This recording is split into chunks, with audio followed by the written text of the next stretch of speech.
let's go back to MK Ultra for a second and the compartmentalizing. Okay, great. I'm a firm believer that everything is connected in some way, shape, or form.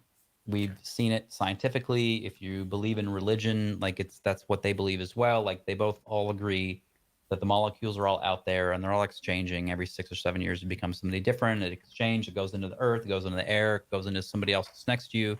We're all part of the same whatever is going on.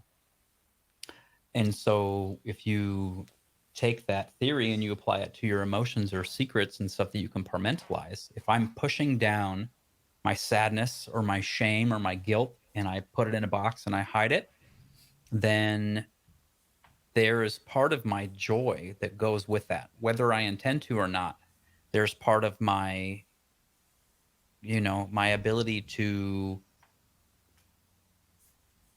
if I'm hiding something because I don't want Johnny and Billy to find out, or if I'm hiding something so I can keep my job, so I can make money, that's all very extrinsically motivated things, then the more we focus on the external, the harder we have a time finding what really motivates us. And then we end up just kind of zombieing our ways through life.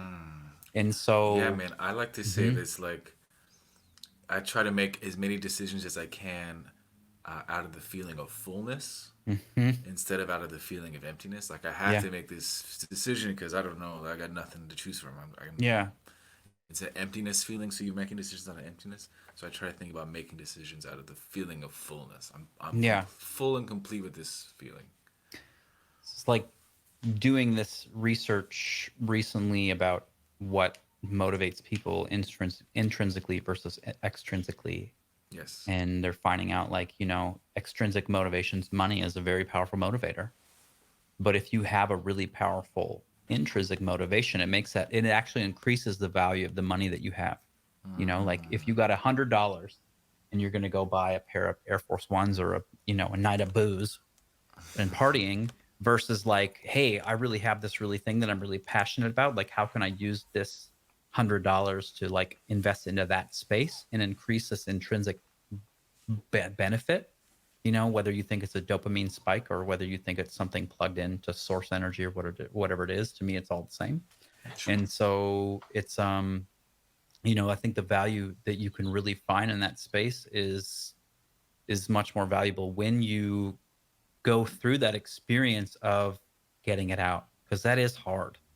When I told people that I quit and I'm not going to do that, and then I went and talked to that lady, it wasn't over in a day. Like that's stuff that I still, and it's 5 years later, we still have times where we're like, "Fuck, it's terrible."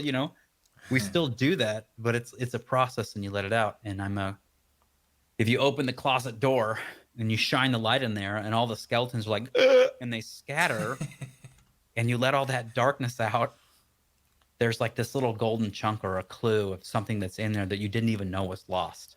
And you're like, "Oh, what's this?" And you start pulling that golden thread that's connecting us all together.